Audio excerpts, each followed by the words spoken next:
네, 안녕하세요. 반갑습니다. 저는 여러분과 함께 2020학년도 한 해 동안 역사를 공부하게 된 이원진이라고 합니다.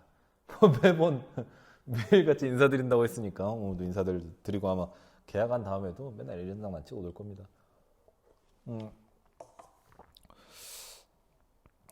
지난 시간 수업에 대해서 이야기를 한 가지 먼저 좀 해보고 싶어요.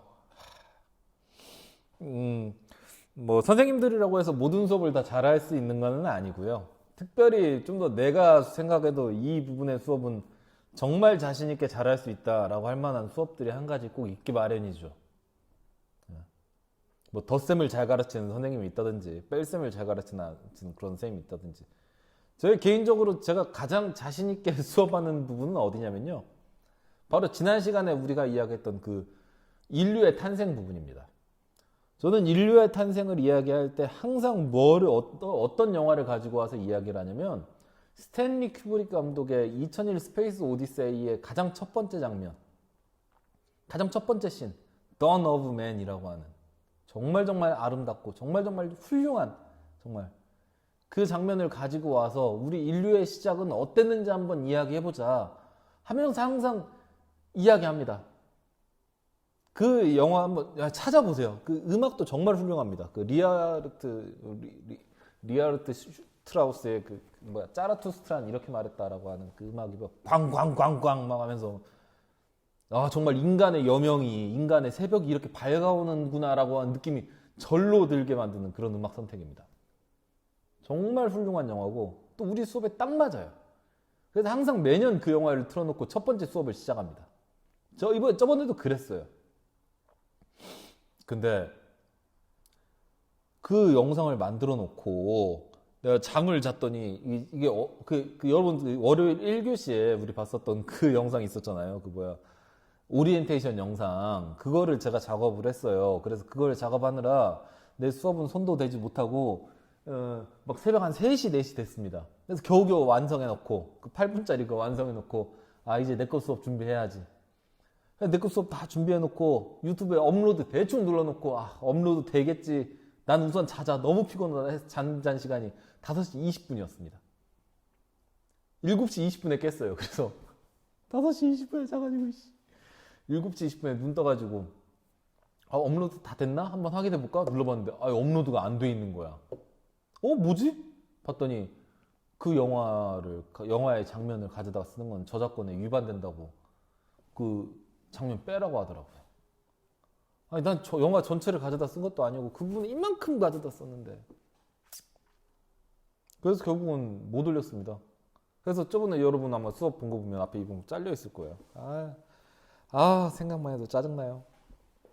아무튼 그와 같은 일로 인해서 수업이 완성도가 정말 내가 하기 좋아하는 수업 그 파트를 이야기하지 못하고 그렇게 수업을 하게 된 점에 대해서 여러분의 넓은 이해를 조금 바라봅니다. 제가 그러고 싶어서 그랬던 건 아니고요. 전 최선을 다했는데 어떡합니까? 저작권이 그렇게 처리되어 있는데요. 아무튼 그래서 지난번에 그 수업 중간에 갑자기 딱 잘렸던 부분은 그것 때문에 잘렸다는 거. 그래서 그때 7시 20분에 그거 확인한 다음에 부랴부랴 영상 편집을 새로 했어요. 그래서 그 부분을 잘라내고 다음 이제 교과서로 넘어가는 부분으로 점프를 한번 띄웠죠. 그래서 말이랑 어색하게 아마 넘어갔을 겁니다. 근데 아무튼 그래서 부랴부랴 어떻게 올리느라고 업로드도 좀 늦었는데 아마 내일은 그렇게 업로드가 늦지는 않을 겁니다. 그러니까 이게 내일 여러분이 지금 이 수업 보는 날이요. 그 다음 또 하나 여러분한테 하고 싶은 수업 시작하기 전에 하고 싶은 이야기가 내가 수업할 때마다 여러분한테 질문이 있으면 수업에 대해서 건의사항이 있으면 무엇이든지 망설이지 말고 댓글이든 문자든 어떤 방법을 통해서든 표현해 주셔도 좋습니다 했더니 많은 학생들이 이게 과제인 줄 알았나 봐요. 과제인 줄 알고 막 다다다다다다 올렸더라고요. 근데 할 말은 없는데 억지로 말을 하려고 하니 나오는 말이 선생님 수업 잘 들었습니다 이런 말밖에 없었겠죠 당연히. 그래서 잘 들었습니다 감사합니다 막 이런 댓글들이 막 올라와 있던데 저는 여러분들한테 그런 반응을 잘 들었다라고 하는 감사하다고 하는 그 인사를 받기 위해서 그 말씀을 드린 건 아니고요. 어디까지나 우리가 이 수업을 하면서 내가 부족한 점이 있으니까 거기에 대해서 여러분이 내 수업을 개선할 수 있도록 도움을 주시면 감사하겠습니다 라고 하는 부탁 말씀이었고, 말하자면 저는 여러분들한테 조언을 구했던 겁니다. 칭찬해 주라는 게 아니고요. 불이 자꾸 꺼져요. 그래서 이거 영상 편집하다 보면 이 불 켜는데 한참 걸립니다. 불 꺼진 장면을 잘라내는데 한참 걸립니다. 오늘부터 되도록이면 안 자를게요. 너무 귀찮아요. 대신 입은 말은 계속 할 테니까 당황하지 말고 그냥 들어주시면 됩니다. 아무튼 근데 그래서 저한테 칭찬해 주거나 감사합니다 이런 말 해주라고 하는 의도가 아니에요.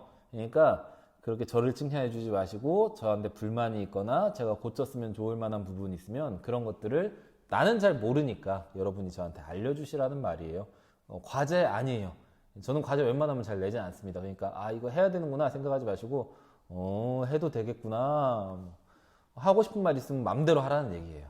뭐 욕하지는 마시고요. 뭐 이원진 XX 이런 거 하지 마시고 그 외에는 편하게 말씀 많이 전해주시면 저도 제 스스로를 발전시켜 나가도록 노력하겠습니다. 이렇게 해서 7분이나 또 시간이 지났네요. 우선 거기까지 이야기를 하고 조금 더 우리가 이제 본격적으로 교과서를 들어가야 되는데요. 교과서 오늘 우리가 볼 부분은요, 교과서 18페이지입니다.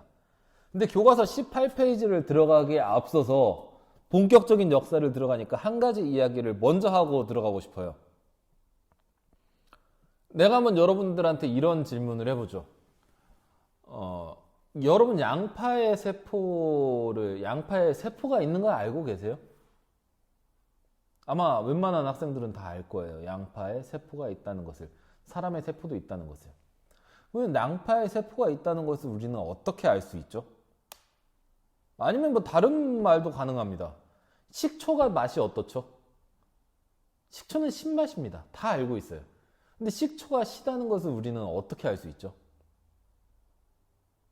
이런 것들은 예를 말하자면 과학적인 질문일 수 있습니다. 과학적인 질문을 우리가 과학적인 의문들을 해결해 나가는 방법은 어떻게 해결해 나갈 수 있을까요? 간단합니다. 직접 실험해 보면 돼요. 식초를 찍어서 먹어보면 되고, 뭐 양파의 세포를 현미경에 관찰하면 되고, 양파의 그 세포 관찰 이걸 많이 해봤잖아요. 그죠? 해보면 됩니다. 과학이라는 건 그런 거예요. 장점이 있습니다. 사회는 어떨까요? 우리나라의 정부의 형태에 대해서 누가 만약에 나한테 물어본다면 나는 우리나라 정부의 형태를 보여주면 됩니다. 실제로 추미애 법무부 장관, 재정경제부 홍남기 장관, 어떤 장관이 있고 국회의원은 몇 명이고, 얼마 전에 뽑았잖아요. 국회의원은 몇 명이고, 직접 보여주면 됩니다. 직접 가면 되고요. 미국의 인구는 몇 명이냐? 미국 가서 세어보면 돼요. 세상이 많이 좁아졌잖아요, 이제. 북극의 평균 기온은 몇 도냐? 가서 재보면 되죠.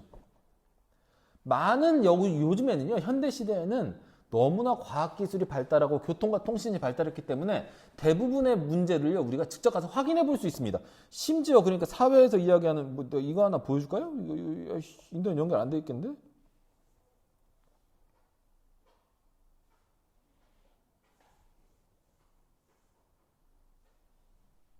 죄송합니다. 확인해 보면 된다고요. 이 통계 사이트는 대량 근사치를 보여주는 것이지만, 예를 들어서 이런 거 한번, 뭔 광고야. 이런 사이트에 들어가 보면 현재 세계 인구가, 여기 보여지죠? 세계 인구가 어떻게 증가하고 있는지도 알고 있을 수 있습니다. 숫자 올라가잖아요. 2972, 30, 77억 7,923만 3,318명, 19명, 20명, 21명 올라가잖아요. 옆에 보면 숫자 그렇죠. 현재 세계 인구가 상승하고 있다는 것도 세어보면 압니다. 근데요, 신기하게, 신기한 건 아니죠. 근데 역사적 문제는 그렇게 할 수가 없어요. 왜냐하면 인간은 과학기술을 충분히 발달시켰기 때문에 많은 문제를 직접 가서 해보는 것으로 해결할 수 있지만, 다만 그럼에도 불구하고 아직도 인간이 가보지 못하는 곳은 어디냐면 바로 과거와 미래입니다. 시간을 초월할 수는 없는 거예요. 2년 전 이맘때에 우리 외할머니가 돌아가셨는데 내가 아무리 우리 외할머니가 보고 싶어도 시간을 초월해서 우리 외할머니를 보러 갈 수는 없는 겁니다. 그렇기 때문에 역사에 문제가 발생합니다. 그러면 우리는 어떻게 옛날 사람들이 무슨 일을 겪었다, 어떤 일이 있었다라고 하는 것을 무엇을 통해서 알 수 있을까요? 직접 가볼 수가 없는데, 사회처럼 우리 세어볼 수가 없어요. 맛을 볼 수도 없어. 그럼 어떻게 우리는 옛날 사람들한테 일어났던 일을 알 수 있을까요? 그래서 다른 과목과는 달리, 다른 학문과는 다르게 역사학에 있어서는요, 이 지금 현재 상황을 우리가, 지금 현재가 아니죠. 과거의 상황을 우리가 이해하기 위해서 특수한 연구의 재료가 필요합니다. 역사를 연구하는 재료가 필요하다는 거죠. 우리는 그 역사를 연구하는 데 필요한 재료를 메모장 하나 펴놓고 새로 당겨줘.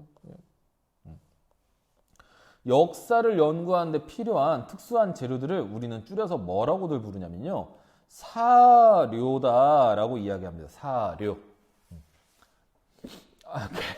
개사료, 고양이 사료의 그 사료가 아니고 역사 연구의 재료라고 해서 역사 재료, 그래서 사료입니다. 그런데 그러면 어떤 것들이 사료가 될까요? 옛날 사람들의 살았던 모습을 우리는 무엇을 통해서 알 수 있을까요? 뭐가 당장 먼저 떠오르나요?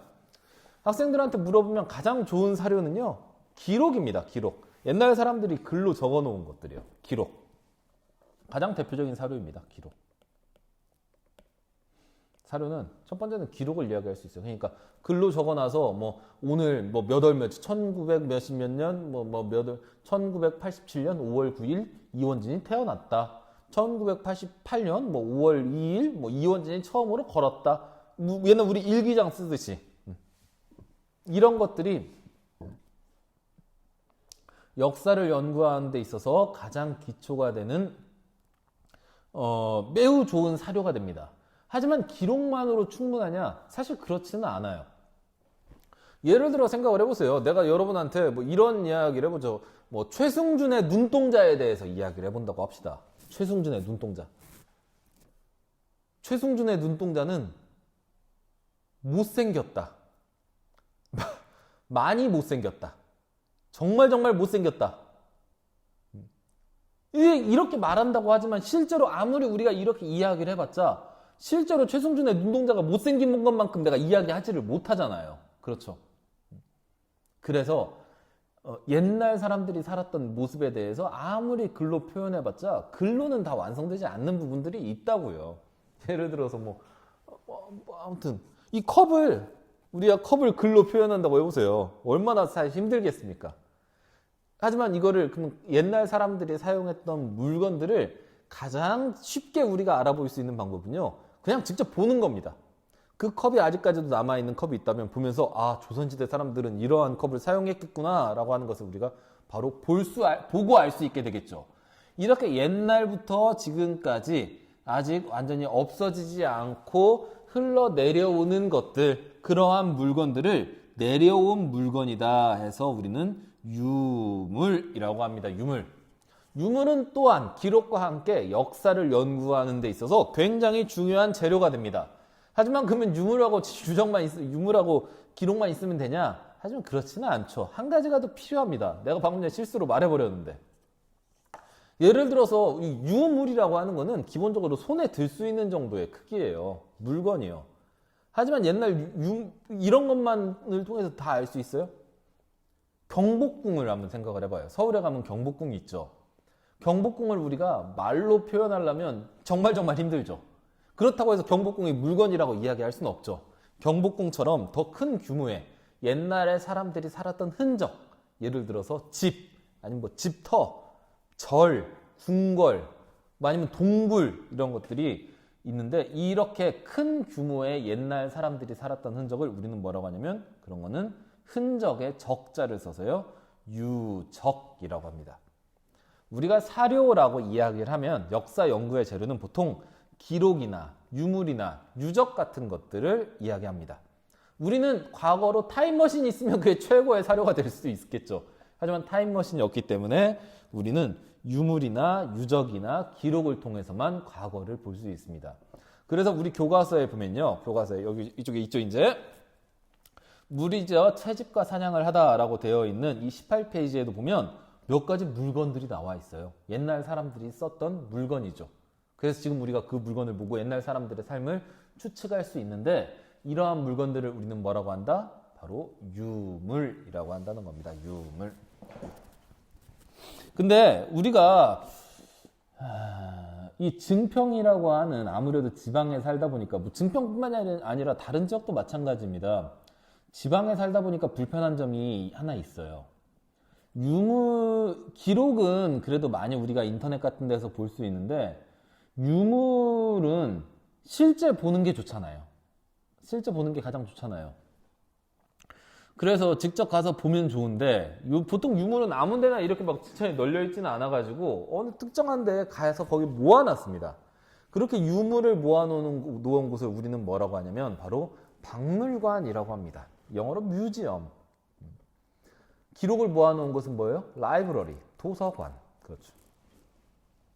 근데 유물을 모아놓은 박물관에 가려고 봤더니 우리한테 가장 가까운 박물관은 증평민속박물관이죠. 저기 어디 윤리 가는 길에 있던가 그렇습니다. 증평민속박물관은 아무래도 유물 같은 게 충분히 많지는 않죠. 좋은 유물들이. 그 다음에 좀 큰 박물관이 어디 있나 봤더니 청주박물관이 좀 커요. 하지만 청주박물관에도 없는 것들이 많습니다. 우리나라에서 가장 큰 박물관은 국립중앙박물관 서울에 있습니다. 근데 우리가 그 유물 몇 개 보려고 서울까지 갈 수는 없잖아요.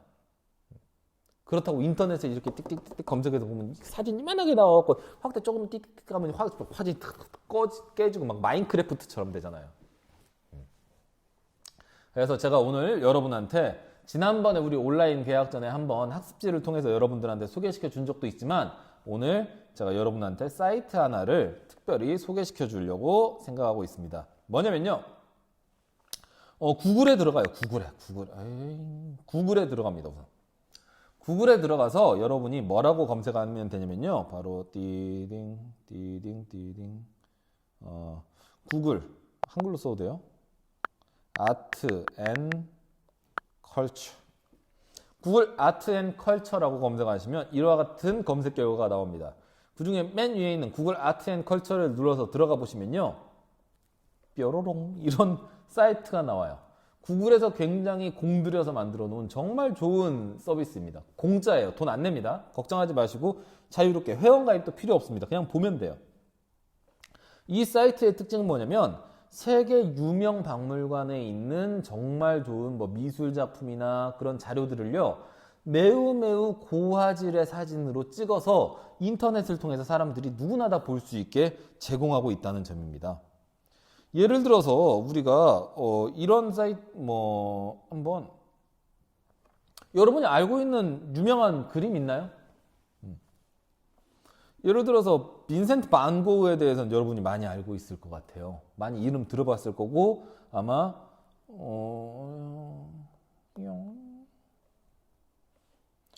이런 그림은 여러분 많이 봤을 수 있겠습니다. 빈센트 반 고흐의 별이 빛나는 밤이라고 하는 매우 유명한 작품이죠. 이 그림은 지금 현재 어디에 있냐? 여기 있습니다. 보여요? 모마 뮤지엄 오브 모던 아트 미국 근현대 미술관 뉴욕에 있습니다. 뉴욕에 가기 전에는 우리 이 그림을 직접 볼 수 없어요. 하지만 여기서는요. 직접 보는 것만큼이나 혹은 직접 보는 것보다 훨씬 더 선명하게 이 그림을 볼 수 있는 서비스를 제공합니다. 한번 아래쪽에 나와 있는 이 확대 버튼 한번 눌러보실래요? 그리고 우리가 일반적인 스마트폰으로 확대하듯이 확대해 봅니다. 이 작은 그림이 구글에서 얼마나 정교하게, 얼마나 선명하게 제공하고 있는지 한번 봐보십시오. 빈센트 반 고흐는 1800년대 후반 사람입니다.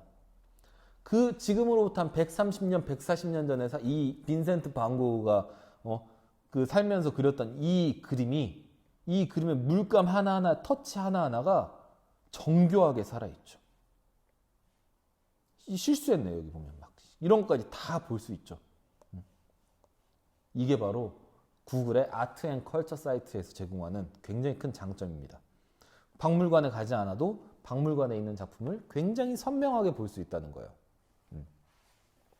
아니면 이 서비스의 가장 큰 장점을 하나 단적으로 보여주는 그림이 있는데요. 제가 한번 검색을 해볼게요. 한스 홀바인이라고 하는 옛날에 우리나라 임진왜란 왔다 갔다 할 때, 그러니까 이순신 장군 활약하던 시절에 외국 살았던 사람이 죄송해요, 실수했습니다. 유럽에 살았던 유명한 화가가 있어요. 이 화가는요, 초상화를 굉장히 정교하게 그리기로 유명했습니다. 이 유명한 초상화를 한번 봐봅시다. 엠베서더, 대사들이라고 하는 그림인데, 이 그림은 물론 실제로 그림은 좀 큽니다. 2m 곱하기 2m 정도 되는데, 이 그림을 한번 확대해가지고 어느 정도로 정교하게 그린지, 우리는 이 그림만 이렇게 봐서는 모르잖아요. 이게 얼마나 선명한지 모르잖아요. 근데 한번 확대해서 봅시다. 눈을 확대해 봅시다. 보여요? 아직도 더 확대돼요. 이 한스 홀바인이라고 하는 사람이 사람의 초상화를 그리면서 얼마나 정교하게 그림을 그렸는지를 이 사이트를 통해서 우리가 알 수 있습니다. 이 그림 어디 있는지 잘 모르겠네요. 여기까지 가보지 않고도 근데 알 수 있어요. 이 털의 표현, 정말 털이죠. 가장 재밌는 거 뭔지 알아요? 재밌는 게 이 그림에는 한 가지 더 있는데 그건 나중에 수업 시간에 이야기해주고, 이 그림의 재밌는 부분은 이 가운데에 있는 이 지구본 있죠. 제가 지구본을 한번 확대해 보겠습니다. 마인크래프트 아니죠? 확대하면 글자까지 써놨어요. 히스파니아, 이쪽이 히스파니아 보이죠? 에스파냐, 프란치아, 프랑스. 어디 또 여기 뭐 있어? 이탈리아. 보이죠? 미친 정교함입니다. 아래는 리비아네요. 아프리카. 이 그림이 전체 그림에서는 이만한 부분인데 그것까지도 정교하게 지명까지도 그려놓은 미친 정교함을 가진 그림이고, 그 미친 정교함을 우리가 박물관에 가지 않아도 집에서 앉아서 볼 수도 있다는 거죠. 구글 아트 앤 컬처를 이용하면 말입니다. 앞으로도 수업 시간에 종종 써먹을 테니까 이런 사이트가 있다는 거 여러분 알아두시기만 우선은 하셔도 좋겠습니다. 선생님, 근데 이게 우리 역사하고 무슨 상관이에요? 한 상관이 있죠. 검색을 해보세요. 국립중앙박물관이 있잖아요. 우리가 국립중앙박물관을 가지 않아도 국립중앙박물관에 있는 유명한 위대한 작품들을, 역사적인 근거를, 그 중요성을 가진 자료들을 우리가 볼 수 있다는 겁니다. 예를 들어서 이 그림은 물론 미술 시간에 배우기에도 이제 적합하기도 한데, 이채라고 하는 사람의 초상화입니다. 확대해 볼까요? 이렇게만 봐서는 그냥 잘생겼네, 뭐 이거 1,000원짜리 할아버지 아니야? 생각할 수도 있지만, 확대해서 보면 이 사람이 가진 얼굴의 특징이 드러납니다. 이 눈매, 굉장히 다부진 눈매, 이 코, 수염, 앙담은 입술, 굉장히 정교하죠. 우리나라 작품들에 대해서도 그런 것들을 제공하고 있다고요. 정교하게, 선명하게 볼 수 있는. 옛날에 넘어가 버렸네. 신라 진흥관 숭숭인데 뭐 이런 거.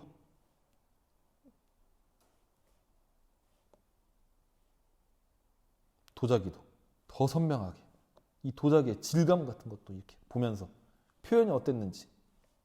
그래서 우리가 생각보다 정교했다라고 생각하는 게 별로 정교하지 않은 경우도 많습니다만은, 아무튼 그렇습니다. 그래서 예를 들어서 아니면 이런 걸 한번 봐볼래요? 우리가 오늘은 구석기 시대를 배우고 다음은 신석기 시대를 배우는데, 다음 시간에 배울 신석기 시대 가장 대표적인 유물인 빗살무늬 토기가 교과서에 나옵니다. 아마 20페이지에 나올 거예요. 20페이지에 나오는 빗살무늬 토기. 그림만 봐서는 잘 모르겠죠? 하지만 이렇게 확대해서 보면 이 무늬의 표현을 어떻게 했는지 우리가 좀 더 자세하게 볼 수가 있죠. 재밌게 볼 수 있습니다. 이런 사이트가 있으니까 어디라고? 구글 아트 앤 컬처라고 하는 사이트입니다. 그래서 한번 다양하게 우리가 한번 같이 봤으면 좋겠습니다. 같이 많이 이용했으면 좋겠어요. 왜 제가 갑자기 이런 이야기로 시간을 보내냐면요, 다른 것 때문이 아니고 우리가 오늘 이야기할 부분, 바로 뭘 켜야 되죠? 얘를 켜야 되죠? 18페이지 무리지어 채집과 사냥을 하다 부분에 드디어 유물과 유적이 나오기 때문입니다. 특히 유물이 나오기 때문입니다. 유물이 뭔지는 아까 이야기했죠. 우리가 18페이지에서 배우는 부분이 제목은 무리지어 채집과 사냥을 하다라고 되어 있지만, 쉽게 이야기하자면 이 부분은 구석기 시대를 다루고 있습니다. 구석기 시대란 무엇인가 라고 하는 주제를 가지고 있습니다. 그런데 이 구석기 시대를 이야기하기에 앞서서 구석기 시대는 뭘까요? 왜 구석기 시대라고 부를까요? 그 굉장히 긴 시간인데 왜 구석기 시대라고 부를까요? 구석기 시대의 사전적인 의미는요. 의미를 우리가 한번 알아봅시다. 그것을 알기 위해서 우리가 지난 시간 수업했던 거를 다시 한번 가져와 보죠. 우리는 인간이 다른 동물과는 구분되는 독특한 이 발전을 거둘 수 있었던 그 기반이 뭐였다고 이야기했죠? 맞습니다. 바로 도구의 사용이에요. 도구의 사용. 그러면 인간이 도구를 만들 때 무엇을 가지고 먼저 도구를 만들었을까요? 가장 처음에 도구는 뭐였을까요? 가장 쉽게 구할 수 있고 데미지도 좀 있고 데미지가 없으면 도구로서의 의미가 없죠. 방패 같은 것도 있긴 하지만 도란검이라도 돼야 써먹을 만할 거 아니야. 도란 방패라도 돼야 될 거 아니야. 근데 그렇지 않고 우리가 뭐 마법을 쓰는 것도 아닌데 주문력만 올려주는 그런 건 의미가 없다고요. 그래서 데미지를 가지고 있는 어떤 무기로서의 의미를 가지고 있어야 되는데 그래서 아마 내가 생각하기에 인간이 가장 먼저 썼던 도구는요. 아마 뼈일 겁니다. 뼈. 뼈는 굉장히 긴 뼈들도 있어요. 인간의 뼈 이런 데 있는 건 이만한 건 이만하지만 인간의 뼈 중에 이 팔뚝뼈는 상당히 길죠? 한 20-30cm 될 것 같습니다. 30cm 정도 되면 뚝배기를 때릴 수 있죠. 인간의 뼈 중에 가장 긴 뼈는 이 허벅지 뼈입니다. 허벅지 뼈를 우리는 장골이라고 해요. 길이가 가장 길다고 해서 장골인가 봐요. 장골 정도 되면 진짜 김병우 뚝배기 깰 수 있습니다. 진짜. 병우 나 싫다는 게 아니고요. 병우 좋다는 얘기예요. 병우가 댓글 가장 먼저 달아줬거든요. 근데 굉장히 절친한 친구입니다. 아무튼 무기로서의 데미지가 훨씬 더 커지죠. 그래서 아무튼 이 뼈 같은 것들을 아마 도구로 가장 먼저 사용했을 것이다 라고 우리가 추측해 볼 수 있습니다. 하지만 뼈는 문제가 있죠. 어디에나 뼈가 널려 있는 건 아니에요. 구하기가 힘들어요. 뼈 말고 다른 도구는 뭐가 있을까? 또 한번 둘러봅시다. 뭐를 가지고 도구를 만들 수 있을까? 도구의 재료요. 나무가 있습니다. 나무는 어디에나 많죠. 나무는 게다가 길고요. 나름 단단하고 그거를 가지고 때려서 뚝배기를 또 깰 수 있어요. 동물들 멧돼지 뚝배기 깰 수 있어요. 하지만 이 뚝배기를 한번 깬 다음에 봤더니 멧돼지의 뚝배기만 깨지는 게 아니고 내 몽둥이도 같이 깨지거든요. 나무는 그렇게까지 단단하진 않기 때문에 날카롭진 않아요. 단단하다고 하더라도 날카롭진 않아. 그거 잘 부러져. 그래서 나무는 한계가 있죠. 그러면 어떤 재료를 쓰면 이 나무나 뼈다귀의 문제를 극복할 수 있을까? 더 날카롭게 만들어서 데미지도 좋은데 더 단단하기 때문에 잘 부서지지도 않고 게다가 어디서나 쉽게 구할 수 있는 재료는 뭘까요? 바로 돌입니다. 돌. 그래서 우리는 돌을 가지고 도구를 만들었던 시대를 줄여서 돌석자를 써가지고 석기시대라고 부릅니다. 돌로 도구를 만들었다. 아마 처음에는요. 돌을 가지고 도구를 만들어서 사용하진 않았을 거예요. 제가 이 수업을 준비하기 위해서 아까 돌 하나 주워왔습니다. 창조관 옆에 있는 돌을 주워왔는데 이 돌이 2개 주워왔어요 사실. 돌을 2개를 주워왔는데 막 흙 떨어져가지고 아이패드 더러워지고 좀 그렇긴 한데 아마 이런 돌이 의미가 있을 거예요. 여러분 거기서도 보이죠? 날카롭죠? 이게 잡아가지고 이런 날카로운 돌이 있으면 돌을 집어가지고 뚝배기를 한번 가져와 보죠. 이 뚝배기가 있으면 이 멧돼지 뚝배기를 만나면 구멍 나요. 데미지를 줄 수가 있죠. 이런 돌을 가지고 아마 사람들은 도구를 만들어서 썼을 겁니다. 단단하고 좋아요. 근데 문제는 뭐냐? 어디에나 이만큼 날카로운 돌이 있는 건 아니에요. 어떤 데는 막 뭉퉁한 둥글둥글한 돌만 있을 수 있습니다. 여러분 물가에 가보세요. 물가에 가면 둥글둥글한 돌만 있지 날카로운 돌 같은 거 없잖아요. 조약돌 같은 거 예쁘장한 것만 많고. 그럼 그런 돌을 가지고도 돌을 날카롭게 만들어놔야 되죠. 뭉툭한 돌을 날카롭게 만들어내는 게 바로 기술인데 오래전 석기 시대에는 그 돌을 날카롭게 만드는 기술이 부족했습니다. 그래서 허접하게만 날카롭게 만들 수 있었는데 그 옛날 오래전에 허접했던 그 시대를 우리는 옛 구자를 써서 구석기 시대라고 이야기합니다. 옛 구자를 써서 오래전 석기 시대다 해서 구석기 시대라고 이야기합니다. 그로부터 시간이 몇십만 년이 지나면요, 사람들이 어떻게 하면 돌을 조금 더 날카롭게 만들 수 있을 것인가, 더 정교하게 갈아낼 수 있을 것인가에 대한 이 생각이 생겨요. 그래서 다른 방식으로, 더 나은 방식으로 돌을 석기를 만들게 되는데, 우리는 그 시대를 신석기 시대다, 새로운 석기 시대다, 신석기 시대다라고 이야기를 하죠. 신석기 시대는 다음 시간에 배웁니다. 오늘 우리는 구석기 시대만 이야기를 합니다. 그러면 처음부터 이렇게 날카롭지 않은 돌, 예를 들어서 이런 돌, 내가 돌 2개 주워왔다고 했죠? 이런 돌은 어떻게 하면 날카롭게 만들 수 있을까요? 내가 정말 이거는 벽돌이어서 잘 깨지지도 않는데 한번 만들어 봅시다. 이런 식입니다. 돌이 있으면 이 돌을, 다른 돌을 잡고, 이것도 날카롭지 않다고 해봅시다. 이 돌을 잡은 다음에 이 돌로, 손 아파. 이 돌로 얘를 쳐내는 겁니다. 먼지 떨어져요. 쳐내는 겁니다. 딱. 깨져라. 치면 어떻게 될까요? 지금 이 먼지 날리는 거 보여요? 돌에서 돌이 떨어져 나가죠. 돌이 떼어져서 나갑니다. 돌에서 돌이 떼어져서 나간다고요. 돌이 떼어져서 나가서 날카로워지기 때문에 이렇게 돌을 떼어서 만든 석기를 사람들이 날카롭게 만들어서 사용할 수 있게 되는데, 이 석기를 우리는 뭐라고 부르냐? 떼어서 만들었다. 그래서 뗀석기라고 부릅니다. 뗀석기라고 만들어요. 구석기 시대에는 사람들이 더 정교한 석기를, 먼지 너무 많이 날렸어요. 더 정교한 석기를 만드는 기술이 없었기 때문에 바로 이 뗀석기를 만들었습니다. 떼어내서 만든 거죠. 떼어내서. 갈아서 만들지를 못하고 갈면 더 정교해지겠죠. 근데 떼어내서 만들었습니다. 이것을 우리는 뗀석기라고 부릅니다. 교과서 잠깐 읽어본 다음에 넘어가도록 하죠. 인류는 자연상태의 나무막대나 돌을 사용하다가, 문제가 뭐라고 했어요? 나무는 잘 부러진다. 돌은 어디에나 이런 날카로운 돌이 있지는 않다. 차츰 돌을 내리쳐서 한쪽 끝을 떼어낸 집게와 미리 정확한 의도를 가지고 용도에 맞게 다듬은 주먹도끼를 만들기 시작하였다. 구석기 시대의 가장 대표적인 유물이 뭐냐면 바로 집게와 주먹도끼라고 하는 겁니다. 옆에 아래쪽에 보면 그림으로 나와 있는데 그건 좀 이따가 이야기를 다시 한번 하겠습니다. 이후 작고 날카로운 도구를 다양하게 만들어 사용하였는데, 이러한 밑줄 뗀석기를 사용하던 시대를 우리는 구석기 시대라고 한다. 뗀석기를 만들어 사용하던 시대를 구석기 시대라고 합니다. 그래서 우리가 구석기에 대해서 필기를 잠깐만 하자면, 오늘 필기 많지 않아요. 잠깐만 하자면, 구석기 시대의 가장 키워드가 될 만한 내용은 뭐냐면요. 첫 번째, 뗀석기를 사용하였다는 겁니다.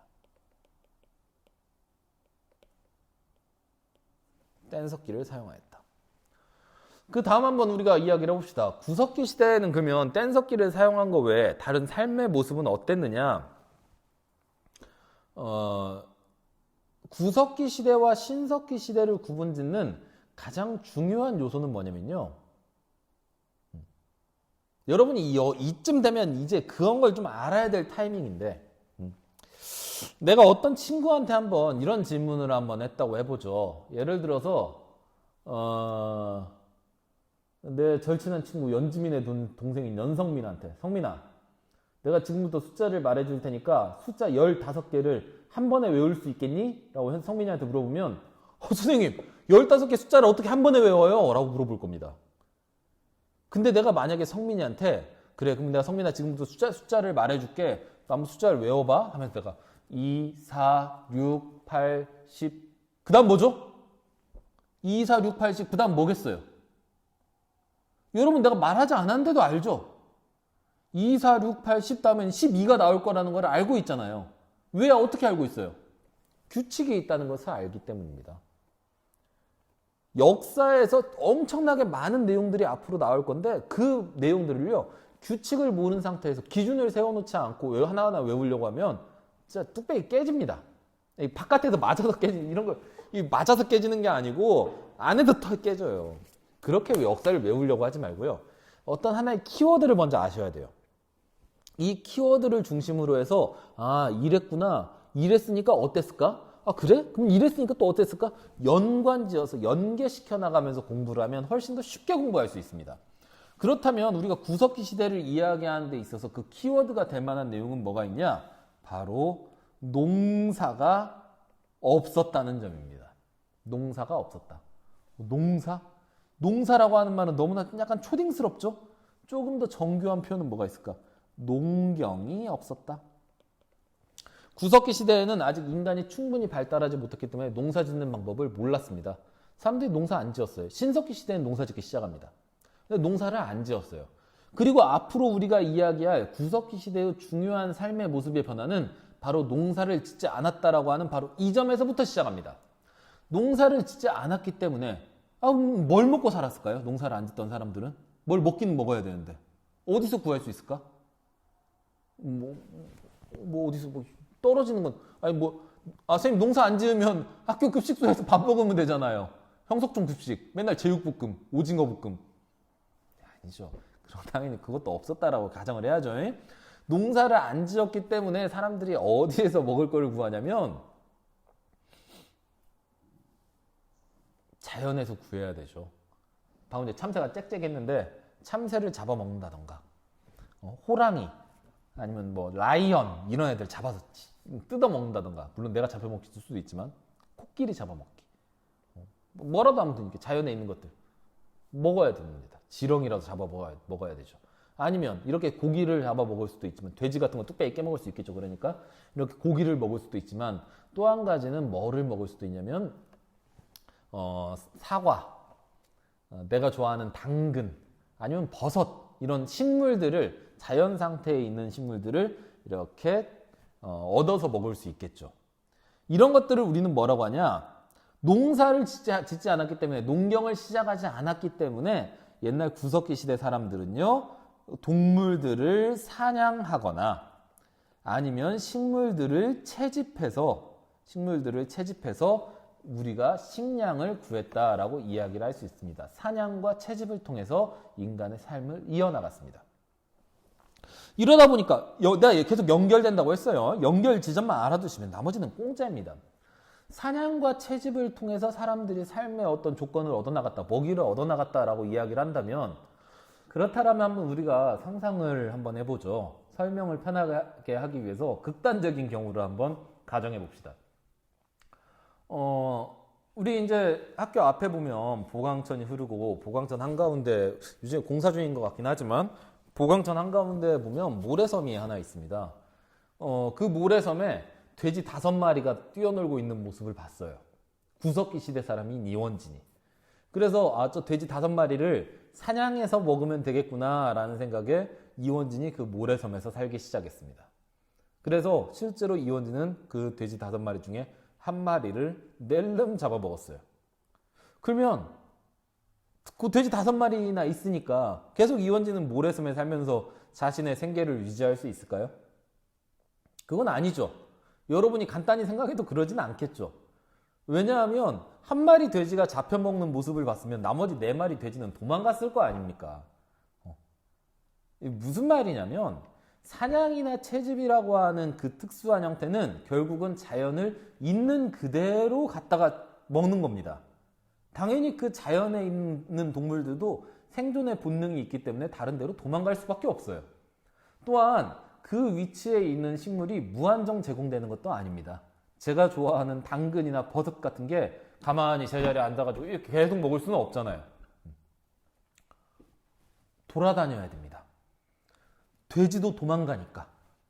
그래서 오늘은 모래섬에서 잘 수 있지만 돼지들이 송산리로 도망가면 돼지떼를 따라서 송산리로 이동해야 되고, 오늘은 송산리에서 돼지 한 마리 잡아먹고 잠을 잤지만 내일은 송산리에 있는 당근이 떨어졌다 그러면 당근이 있는 초중리로 가야 됩니다. 초중리에 갔는데 돼지가 또 이번에는 내수로 도망갔다 하면 또 내수로 또 가야 되겠죠. 계속해서 이동하면서 살 수밖에 없다는 거죠. 사냥과 채집은 그 자리에서 계속해서 유지되는 그런 경제 형태가 아닙니다. 이동해야 돼요. 그러다 보니까 자연스럽게 구석기 시대 사람들의 그 다음 특징으로 우리가 이야기할 수밖에 없는 게 뭐냐면요. 바로 구석기 시대 사람들은 먹을거리들을 따라서 이동 생활을 할 수밖에 없었다라는 점입니다. 이동 생활을 했다라는 점이죠. 아마 그 이동이 뭐 매일같이 이동하지는 않았을 수 있습니다. 하지만 정기적으로 아주 오랜 시간 머무르진 못하고 이동했을 겁니다. 그러면 여기서 우리는 구석기 시대 사람들의 그 다음 특징을 또 하나 유추해 볼 수 있는데요. 예를 들어서 구석기 시대 사람들이 어느 날 어떤 예를 들어보면 좋을까요? 아니 뭐 지금을 기준으로 해서 봐도 상관없습니다. 저는 지금 송산리에 살고 있는데 저는 지금도 송산리에 살고 내일도 송산리에 살고 한 달 뒤에도 송산리, 두 달 뒤에도 송산리이기 때문에 아름다운 마을 송산리에서 아늑한 집을 지어놓고 내가 지은 거 아니에요 물론. 아무튼 아늑한 집을 구해놓고 거기서 살고 있습니다. 겨울에는 따뜻하고 여름에는 시원하고 에어컨도 만들어 놓고 보일러도 만들어 놓고. 하지만 구석기 시대 사람들이었다면 어떨까요? 그런 집을 짓는다라고 하는 게 의미가 있을까요? 이동 생활을 하는데 한 자리에 머물러 있지 않잖아요. 계속해서 떠돌이 생활을 해야 되기 때문에 이와 같은 떠돌이 생활을 하는 사람들 혹은 동물들한테는 거주지라고 하는 개념이 굉장히 의미가 없어집니다. 그래서 집 같은 거는 지을 생각조차 하지 않습니다. 그냥 돌아다니면서 여기서 자면 괜찮을 것 같은데 잠자기 좋은 데서 그냥 자는 겁니다. 그렇다고 막 들판에서 퍼질러 자고 이런 건 아니고요. 돌아다니다가 보면 그때는 물론 인구가 지금보다 훨씬 적었을 테니까요. 돌아다니다 보면 언제든지 비가 와도 비를 피할 수 있고 서리를 피할 수 있고 날씨가 더울 때는 막 뜨거운 태양을 막아줄 수도 있는 동굴 같은 곳에서 살아갔을 거란 말입니다. 집을 짓는 대신 자연이 제공하는 자연 속에서 그나마 사람이 살만한 곳에 그냥 대충 들어가서 사는 거죠. 그래서 그 다음에 구석기생 사람들의 특징으로 우리가 이야기할 수 있는 게 자연스럽게 이동 생활을 하다 보니까 새로 집을 지으려고 하지 않았다. 뭐 짓는 방법도 아마 몰랐을 겁니다. 집을 짓지 않고 대신 어디에서 살았냐면요. 동굴이 뭔지는 여러분 다 알죠? 다 이렇게 뚫려 있는데요. 동굴이나 아니면 동굴이 어느 곳이나 있는 건 아니니까 최소한 바위 그늘 같은 건 있을 수 있죠. 바위가 큰 바위 밑에는 조금 공간이 이렇게 있잖아요. 그래서 그 바위 그늘 같은 데에서 이렇게 살아갔다라고 우리가 이야기를 합니다. 동굴이나 바위 그늘에서 살아갔다. 근데 또 한 번 상상을 해보죠. 인간은 심심함을 잘 견디지 못하는 동물이에요. 심심하면 뭐라도 딴짓을 하게 되어 있습니다. 여기 동굴이나 바위 그늘에서 멍하니 있다 보면 심심할 때 뭐라도 해야 될 거 아니야. 돼지는 잡아먹었고 배는 부르겠다. 그래서 동굴이나 바위에 인간만이 가지고 있는 굉장히 독특한 감정 중에 하나인 미적인 감수성을 발휘해서 그림을 그리기 시작합니다. 그래서 우리가 동굴이나 바위에 벽에 그렸다고 해서 그걸 뭐라고 하냐면요. 바로 동굴의 벽에 그린 그림, 회화다 해서 동굴벽화라고 이야기합니다. 동굴벽화. 그래서 이렇게 동굴벽화를 그리기도 했다는 게 마지막으로 우리가 이야기할 구석기 시대 사람들의 특징입니다. 이렇게까지 이야기하면 우리가 구석기 시대 사람들에 대해서 대부분 이야기했다고 봐도 무방합니다. 여러분 지금 제가 설명한 걸 봤죠? 저는 오늘 딱 두 가지밖에 이야기하지 않았습니다. 첫 번째는 구석기 시대 사람들은 이 돌멩이 가지고 이야기했죠? 뗀석기를 사용했다는 거 하나. 이건 외우셔야 됩니다. 어쩔 수 없어요. 두 번째는 뭐냐? 구석기 시대 사람들은 농사를 짓지 않았다라고 하는 것만 이야기했습니다.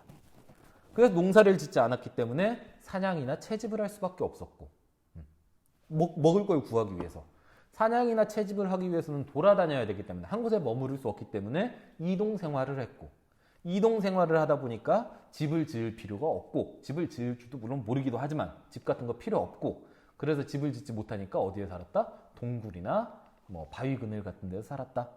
그런 데서 살다 보니까 또 그 다음에 이어지는 게 뭡니까? 심심할 때 그림 그리기 시작했다.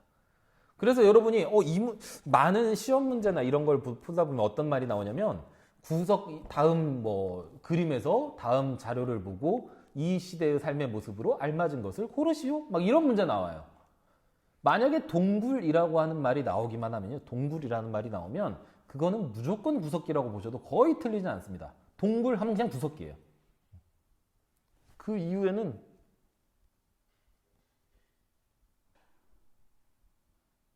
이후에는 동굴에서 살아가는 경우를 보기가 굉장히 힘들거든요. 그래서 이렇게 이야기할 수가 있습니다. 한번 교과서를 그러면 한번 같이 읽어보도록 하죠. 밑줄 치면서 한번 읽어보겠습니다. 하지만 이미 설명은 다 끝났습니다. 구석기는 불을 이용할 줄 알았으며, 불을 이용했다는 건 이미 호모 에렉투스 이야기하면서 이야기했죠. 불을 이용할 줄 알았으며 먹을 것이 풍부한 곳을 찾아 옮겨 다니는 이동 생활을 하였다. 이동 생활 나왔죠. 그리고 이동 생활을 했을 뿐만이 아니라 동굴이나 바위 그늘에서 살아갔고, 이미 다 설명했어요. 동굴이나 바위 그늘에서 살아갔고, 강가의 막집에서 살았다라고 하는 이야기도 나오는데, 여기서 선생님 옆 집 지었다고 나오는데요. 막집을 집이라고 생각하시면 안 됩니다. 지금 우리가 살고 있는 것처럼 뭐 기둥을 갖추고 있고 그런 집이 아니라, 막집은 거의 천막과 같은 형태입니다. 아마 제가 알기로는 막집이 그래서 영어로는 텐트로 번역되던가 아마 그럴 겁니다. 그냥 뭐 임시 거처? 아마 나뭇잎 같은 걸 대충 얽어놓은 정도의 수준이었겠죠. 그래서 강가의 막집에서 살면서 어떻게 해서 먹을 건 어떻게 구했다? 채집과 사냥을 통해서 식량을 마련하였다. 그리고 배가 부르고 한가하면 벽에다가 그림을 그려서 동굴의 벽이나 큰 바위에 그림을 그렸다. 이게 바로 동굴벽화다 하는 것까지 우리가 함께 이야기를 나누어 봤습니다. 아주 간단한 것만, 기준만 알아두면 그 다음에는 특별히 외우지 않고도 충분히 편하게 여러분도 공부하실 수 있을 것 같습니다. 아래쪽에 보면 몇 가지 유물들하고 유적이 하나가 나오는데요. 그거 보고 오늘 수업을 마치도록 하겠습니다. 오른쪽부터 한번 봐볼까요? 주먹도끼가 나오고 있습니다. 주먹도끼는 그래도 구석기 시대 유물 중에 가장 발전된 형태예요. 이렇게 보면 그 사진을 잘 보면 뭔가 이게 돌이 떨어져 나간, 약간 떼어져 나간 모습이 보이죠? 전형적인 뗀석기라고 할 수 있습니다. 옆에 보면 집게도 있습니다. 집게. 이것도 역시 돌을 떼어내서 만든 뗀석기 형태라고 하는 것을 우리가 볼 수 있습니다. 그 왼쪽에 라스코 동굴벽화가 나옵니다. 프랑스에 있는 벽화인데요. 바로 구석기 시대 사람들의 대표적인 유적이라고 할 수 있습니다. 보면 동굴 안에 이렇게 지금 여긴 소인 것 같아요. 소를 지금 그려놓은 모습을 볼 수가 있습니다. 이런 걸 통해서 우리가 구석기 시대 사람들이 이렇게 살았겠구나 라고 하는 것을 대략적으로나마 유추해 볼 수 있습니다. 유적과 유물이 우리 역사 시간에 첫 번째로 등장을 한 거네요. 기록은 언제부터 나오냐? 청동기 시대 정도부터 기록이 나오기 시작합니다. 역사 탐구 아래 문제 풀어야 되지만 여러분 다 풀 수 있겠죠? 충분히 풀 수 있으니까 저는 풀지 않겠습니다. 하지만 여러분은 교과서에 해당 내용 좀 채워주시기를 바랍니다. 여기까지 이야기하면 오늘 수업은 끝났습니다. 그리고 어쩌면 내일 수업도 끝났을 수 있어요. 왜냐? 내가 여러분들한테 아까 이야기를 드렸죠. 키워드를 중심으로 해서 우리가 역사를 이해하자고요. 구석기의 키워드는 농사가 없었다는 거예요. 그러면 구석기에서 좀 더 발전한 시대인 신석기의 특징은 키워드는 뭐가 되겠어요? 농사가 있다는 거죠. 농사가 있다는 거예요. 그러면 그것이 사람들의 생활을 어떻게 변화시킬 것인가? 내가 말하지 않아도 여러분 이미 알 것 같죠? 하지만 말 안 하고 넘어가면 혼나기 때문에 말은 내일 다시 신석기에 대해서 이야기는 하도록 하겠습니다.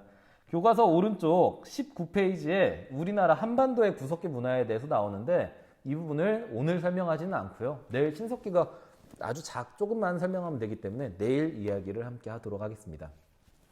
그러면 오늘 수업은 여기까지가 되겠습니다. 혹시라도 오늘 수업에 대해서 질문사항이나 내 수업이 부족해서 어떤 식으로 선생님 수업을 바꿔주셨으면 좋겠어요 라고 하는 건의사항이 있으면 얼마든지 강의 의견방 알죠? 강의 의견 게시판이나 아니면 뭐 유튜브 댓글이나 어떤 방법을 통해서든 편하게 저한테 말씀해 주시면 되겠습니다. 어떤 것이든 상관없습니다. 전 뭐 그런 거 여러분이 저한테 이야기한다고 해서 여러분한테 뭐 기분 상해가지고 수행평가 점수 깎거나 그러지 않으니까 절대 걱정하지 않고 말해 주셔도 됩니다. 오늘도 아마 수업이 내가 모르긴 몰라도 또 막 40분 될 정도로 굉장히 길 겁니다. 길었을 것으로 생각이 되는데요. 뭐 어쩔 수 없어요. 그냥 계속 이원진을 욕하시면 됩니다. 저는 계속해서 길게 이야기를 할 테니까 많이 얻어가도록 함께 노력해 봅시다. 오늘도 긴 시간 동안 수업 들어주셔서 정말 감사하고 항상 여러분의 의견이 여러분 스스로를 발전시킬 수 있을 뿐만 아니라 앞에 있는 교사인 굉장히 허술하고 날라리 같은 교사인 이원진을 발전시킬 수 있는 기회도 된다라는 것을 생각하면서 많은 의견 주시기를 기대합니다. 오늘도 고생 많으셨습니다. 내일 수업 이어서 보도록 하겠습니다. 감사합니다.